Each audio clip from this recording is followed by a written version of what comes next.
मैं ज़रूर बोलूँगी प्लीज़, क्योंकि मेरे लिए एक बहुत सुखद अवसर हुआ कि एक साथ मुझे इतने सारे शिक्षकों को संबोधन करने का मौका मिला।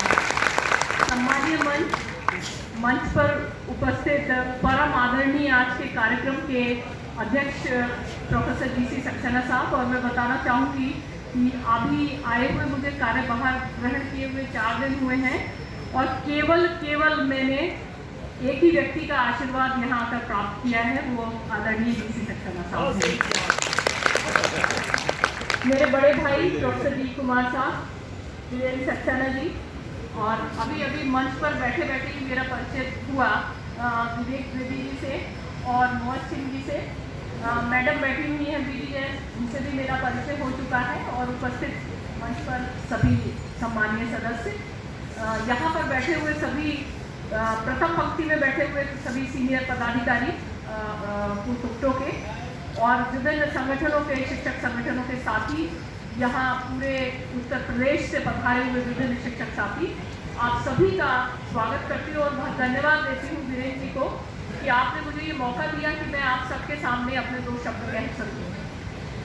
माननीय योगेंद्र उपाध्याय जी जो कि अभी जा चुके हैं, परंतु उनका वक्तव्य सुनकर मुझे ऐसा लगता है कि मेरा सौभाग्य है कि ऐसा उच्च शिक्षा मंत्री, और उच्च शिक्षा मंत्री वो भी आगरा क्षेत्र का है, जिसमें मुझे कुलपति का मौका मिला है। तो मेरे रास्ते सारे आसान ही हैं, क्योंकि आपकी जो विचारधारा है और जो आपने एक शब्द बोला, शायद वो मेरे भी सही, मेरे मस्तिष्क और मेरे हृदय के अंदर के सभी जो वक्तव्य थे वो आपने कहे हैं। तो मुझे बहुत खुशी है इस चीज़ की कि मेरा और उनका दोनों का ही विचारधारा एक तरीके से एक ही है। तो अवश्य ही हम कोटा विश्वविद्यालय के लिए मिलकर के और आप सबके सहयोग से जो भी हम शिक्षक साथियों के लिए कर पाएंगे वो हम अवश्य कर पाएंगे। बस 1-2 चीज़ मैं कहना चाहूँगी, ज़्यादा मैं नहीं कहना चाहती हूँ कि कोटा विश्वविद्यालय, आगरा विश्वविद्यालय का, जैसा कि आप सबको इतिहास पता है कि आगरा विश्वविद्यालय में क्या वर्तमान स्थिति है, और इस चुनौतीपूर्ण स्थिति में मुझे कुलपति का दायित्व सौंपा गया है। जब मुझे सौंपा गया तो मुझे कई लोगों ने, मेरे साथियों ने मुझे बताया और दूसरे शब्दों में कहिए डराया कि वहाँ ऐसी स्थिति है, वहाँ के शिक्षक साथी इस तरीके के हैं और वहाँ पर इस तरीके की कठिनाइयाँ हैं। परंतु मैं हर कठिनाइयों को, हर चुनौतियों में एक अपॉर्चुनिटी ढूंढने की कोशिश करती हूँ, और मुझे ऐसा मानना है कि कोई भी शिक्षक दिल से बुरा नहीं होता। शायद कभी परिस्थितिवश या जो भी एक सारी समय परिस्थिति होती है उसके अकॉर्डिंगली अपने आप को ढाल लेता है। परंतु अब जैसा कि आप जानते ही हैं कि सब माननीय प्रधानमंत्री जी की न्यू एजुकेशन पॉलिसी और उसके साथ साथ हमारे योगी जी की जैसी इच्छा है, हमारे माननीय चीफ मिनिस्टर साहब की, उन सभी के साथ मिलकर हमको बदलाव तो करना ही होगा, इसमें कोई गुंजाइश ही नहीं बची है। और मैंने जहाँ तक 3-4 दिन में जो अपना अनुभव किया है, उसमें मैंने देखा है कि विश्वविद्यालय को चलने का तरीका और महाविद्यालयों को चलाने का तरीका दोनों बहुत अलग हैं। तो मेरा सबसे पहला मानना है शिक्षक है, चाहे वो महाविद्यालय का हो, चाहे वो विश्वविद्यालय का हो, बहुत बढ़िया। सेल्फ फाइनेंस कॉलेजेस का शिक्षक हो, वो संविदा का शिक्षक हो, वो परमानेंट शिक्षक हो, वो गेस्ट फैकल्टी शिक्षक हो, शिक्षक है। ये पदनाम तो उसकी परिस्थिति के कारण उसके साथ लग गए हैं। तो मेरा मानना है कि हम सभी शिक्षकों को एक साथ मिलकर काम करना होगा।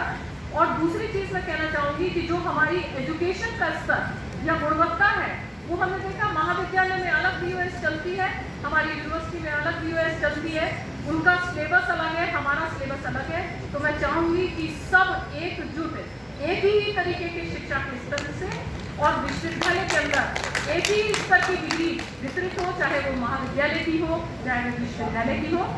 ये मैंने अपने साथियों को बता दिया है और धीरे धीरे आप लोग बदलाव देखेंगे। आप सबका सहयोग मुझे चाहिए, क्योंकि अकेला व्यक्ति कुछ नहीं कर सकता।